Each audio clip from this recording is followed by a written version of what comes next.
L'isolement en danse orientale, c'est une des choses qui plaît le plus, mais c'est aussi une des choses les plus compliquées. Moi, c'est Awa, professeure et directrice de Danse Safran, et aujourd'hui, je vais te donner quelques astuces pour arriver à isoler, et on va faire un exercice ensemble.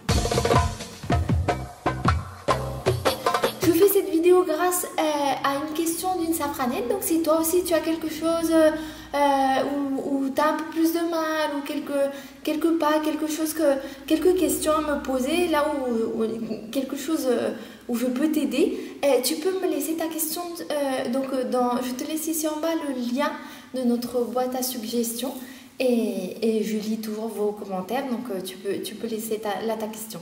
Et je t'invite aussi à passer sur notre blog dansesafran.fr et tu vas trouver des ressources gratuites à télécharger et tu vas trouver plein d'articles avec plein d'informations, plein de trucs intéressants que je pense qui vont te plaire. Alors, les choses que tu dois savoir pour l'isolement en danse orientale, c'est d'abord que les muscles jouent un rôle très très important. Là, il y a un bon côté et un mauvais côté. Il y a un mauvais côté dans le sens où souvent c'est des muscles qu'on n'a pas l'habitude de bouger, donc c'est pratiquement impossible d'y arriver dès le début. Et le bon côté, c'est que ça se travaille. Les muscles, ça se travaille et à force de travailler, pratiquer, ça va venir. Deuxièmement, il y a beaucoup d'ici. Donc, il faut que tu penses en fait que le fait de bouger, de faire un mouvement différent en haut et un autre différent en bas, le cerveau doit être un peu divisé en deux. Donc, moi, j'ai une astuce, c'est que tu vas commencer par un mouvement, par exemple des hanches, et une fois disons que ton cerveau l'a automatisé, genre tu appuies sur le bouton, allez, continue tout seul, là, tu peux passer au deuxième. Par exemple, c'est-à-dire c'est comme arriver à automatiser un des mouvements pour que le cerveau puisse se concentrer sur l'autre. Troisième chose qu'il faut que tu saches, c'est que en général c'est plus facile d'isoler, disons, la partie d'en bas, les hanches, le bassin, que la partie en haut. Parce que finalement, imagine, on bouge en haut, mais les hanches, disons, c'est plus proche du sol, les pieds, disons, sont appuyés par terre, ou même si on est assise, on peut s'asseoir.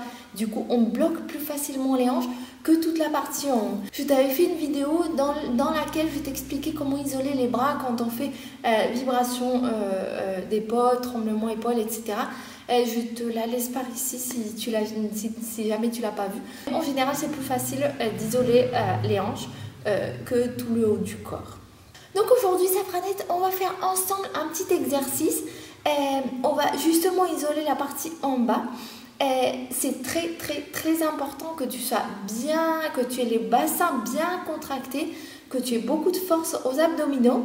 Et ici en haut, on va faire juste des petits mouvements pas très compliqués, mais c'est histoire de surtout te concentrer sur garder le bassin bien contracté, toute la force ici en bas pour que ça bouge pas. Concentre-toi sur le fait que le bassin il doit pas bouger. Juste te rappeler aussi que j'ai un petit bidou, c'est un bébé, c'est pas de la bière, d'accord? Et donc c'est parti, on y va.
Franette, j'espère que ça va te servir énormément. Répète tout ce qu'il faut et concentre-toi sur ce qui est important pour vraiment réussir.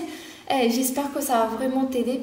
Et voilà, on se retrouve ici, tu sais, tous les jeudis sur YouTube, sur Dans Safran. Et n'hésite pas à passer sur le blog dansafran.fr.